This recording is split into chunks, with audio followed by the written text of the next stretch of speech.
Bonjour tout le monde, nous avons arrivé aujourd'hui déjà au module 9 qui s'intitule Implémentation d'un système de stockage local. Dans cette vidéo,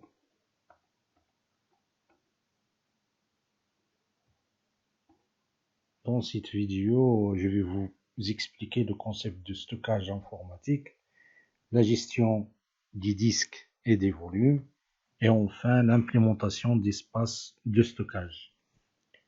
Mais avant de continuer, on entend dans une conversation les termes sauvegarde, archivage et stockage pour désigner le même sujet. C'est vrai que ces trois termes partagent une fonction fondamentale, c'est la conservation des données. Mais il y a une grande différence entre ces termes. Alors, la solution de sauvegarde a pour objectif la récupération des données en cas d'événement rendant celles-ci inaccessibles, c'est-à-dire une perte de données ou endommagement du support. La sauvegarde est passive, c'est-à-dire il n'est qu'une copie d'informations en production.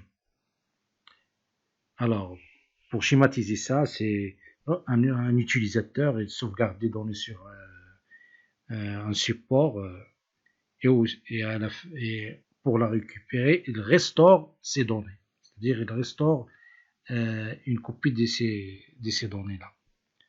Et pour la solution d'archivage, a pour finalité, c'est de préserver vos données anciennes ou dormantes sur une large durée, supérieure à une année.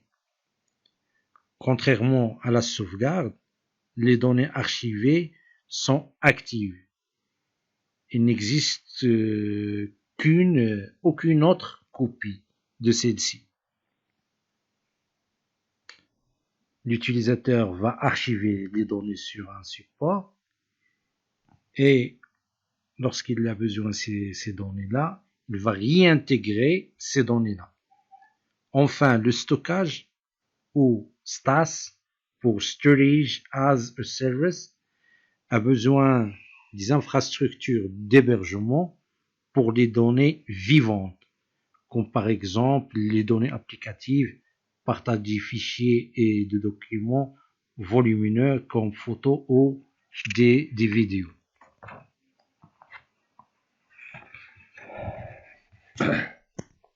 Alors, une petite précision, quand on parle de stockage, non seulement on parle des disques de stockage, mais aussi des moyens d'accès à ces disques depuis les serveurs. Bon, une vue générale sur le stockage, on va parler des types et performances du disque. Qu'est-ce que le stockage DAS? Qu'est-ce que le stockage NAS? Qu'est-ce qu'un réseau SAN? Là, on parle d'un réseau et pas un stockage. Et qu'est-ce que le RAID et les niveaux de RAID?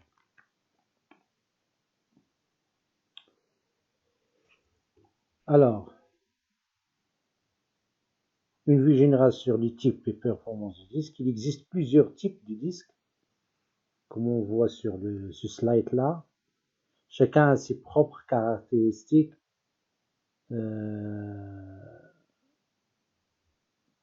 Par exemple, l'IDE, c'est Enhanced Integrated Drive Electronic, c'est ATA, il utilise la technologie ATA. Cette technologie du disque s'appuie sur des normes créées en 1986, c'est-à-dire c'est l'ancien, et comme vous voyez, il est lent, et le coût il est un peu inférieur, la performance il est faible. Comme on a dit, il est créé en 1986. Il permet à une interface IDE la prise en charge des normes Advanced Technology Attachment version 2 et Advanced Attachment Packet Interface ATAPI. Là, on va parler du disque SATA avec le SATA Serial Advanced Technology Attachment. Plus besoin de la nappe encombrante. Ici, on a la présence de deux connecteurs, le connecteur d'alimentation et le connecteur SATA. L'avantage par rapport à l'IDE est la forme et la durée de vie qui est plus longue. La rapidité aussi est l'un des points forts de ce disque. En effet, le SATA 1 a un débit d'environ 1,5 GB par seconde. Le SATA 2, c'est le double, c'est 3 GB. Et le SATA 6, 6 Go par seconde. Ce qui implique qu'avec un disque dur SATA, l'utilisateur peut atteindre une vitesse de lecture-écriture à 600 mégas par seconde. L'autre type de disque dur, c'est le disque dur SSD pour Solid State Drive, est totalement différent car il incorpore une mémoire flash, c'est-à-dire c'est une plaquette électronique. Là, on ne va pas trouver des cylindres, mais c'est des composants électroniques. C'est grâce à cette mémoire qu'il est plus facile de mouvoir le disque dur, même lors du déplacement de l'ordinateur. C'est-à-dire, on peut le déplacer sans crainte de perdre le contrôle sur le disque dur. Plus de crainte concernant la déconnexion subtile du disque de votre appareil. Ici, la vitesse de lecture et écriture s'atteint de 26 mégaoctets par seconde à 3 gigas par seconde. Enfin, les disques durs SAS, à la différence d'autres des disques SATA, les disques SAS Serial Attached SCSI, possédant un connecteur qui inclut à la fois l'alimentation et le transfert des données. Ces disques peuvent envoyer des commandes simultanément. Cela améliore donc leur temps de réponse. On parle alors de technologie full duplex. C'est-à-dire, pour le SATA, c'est une seule commande, soit une lecture, soit une écriture. Mais pour le SAS, on peut l'exécuter les deux en même temps, c'est-à-dire lecture et écriture en même temps.